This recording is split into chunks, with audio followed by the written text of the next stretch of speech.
अस्सलामुअलैकुम viewers. YouTube की interruption और कल डाटा ना आने की वजह से वीडियोस नहीं आ सकी, तो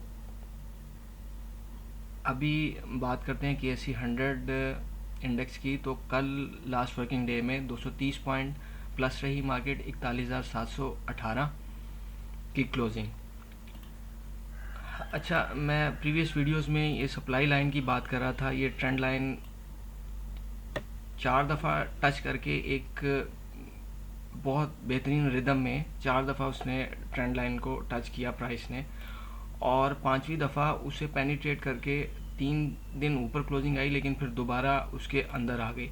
और ये चूंकि रेजिस्टेंस एरिया था 42,300 का, जो कि मैं छोटे टाइम फ्रेम में भी मुसलसल बात करता रहा।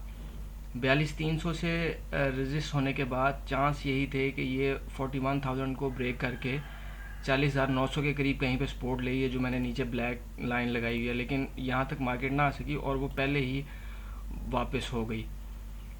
अभी करंट सिचुएशन यही है इसमें कि ये जो बाय एक्टिव हुई थी 6 अप्रैल की बुनियाद पे, 6 अप्रैल को यहाँ पे एक लाइन ग्राफ में स्विंग ब्रेक हुई थी 6 अप्रैल को, उसकी अभी तक क्लोजिंग, उसकी अभी तक सेल नहीं आई।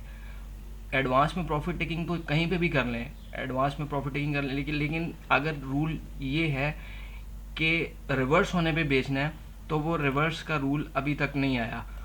अब अगर ये 42,300 और 42,400 के एरिया को क्लोज करके ऊपर आ जाती है, तो फिर 41,000 का एरिया जो है वो स्टॉप के तौर पे काम करेगा उस बाय का जो नीचे 40,000 से बाय स्टार्ट हुई हुई है।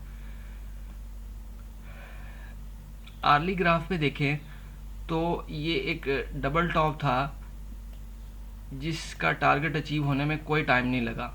ये मैं ड्रा भी कर देता हूँ, 42,300 का एरिया, इसका टारगेट अचीव होने में कोई टाइम नहीं लगा। और उसके बाद 11 मई को सुबह 9 बजे की, जो 9:30 बजे जब एक्सचेंज ओपन हुई, तो उस आर में बाय जनरेट हो गई, उस जो सेलिंग ऊपर डबल टॉप की बुनियाद पे हुई थी।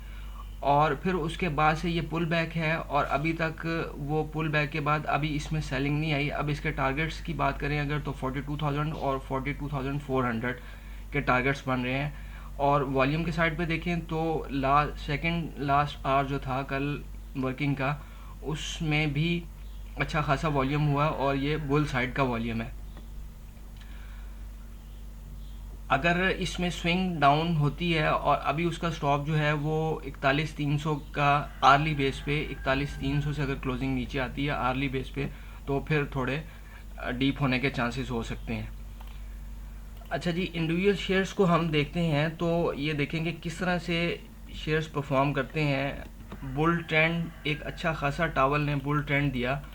ये ब्रेकआउट तकरीबन 1 साल 1.5 साल की अकामुलेशन के बाद ब्रेकआउट, और ब्रेकआउट के बाद बहुत अच्छी मूव, क्योंकि इसमें वॉल्यूम बहुत कम होते हैं, तो उसके बाद अब ये दोबारा जो रेजिस्टेंस थी उसको सपोर्ट बनाने के बाद यहाँ पे बहुत छोटे स्टॉक के साथ एंट्रीज जो हैं वो जनरेट हुई, और वो अच्छा खासा प्रॉफिट देते हुए। इसी तरह एंग्रो को देखें तो एंग्रो अपने, ये एडजस्टेड प्राइस है, इसमें ये ब्रेकआउट समझा जाए इसे, ये जो हॉरिजॉन्टल लाइन है, और उस ब्रेकआउट के बाद ये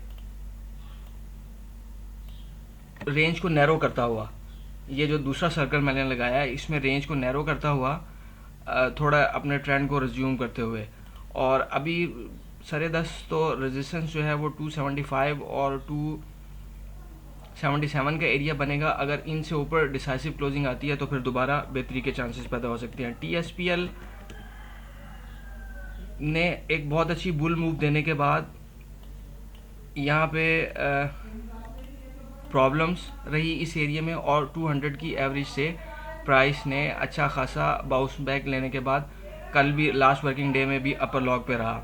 इसके अलावा रिफाइनरी सेक्टर को देखें तो अटक रिफाइनरी जो है वो भी अपने इस वक्त इसी फेज़ में चल रही है कि ये सप्लाई से बेहतर नहीं हो रही, इस सप्लाई लाइन से इससे ऊपर नहीं जाया जा रहा। नेशनल रिफाइनरी को देखें तो ये बियर ट्रेंड में ही चल रही है एवरेजेस के हिसाब से।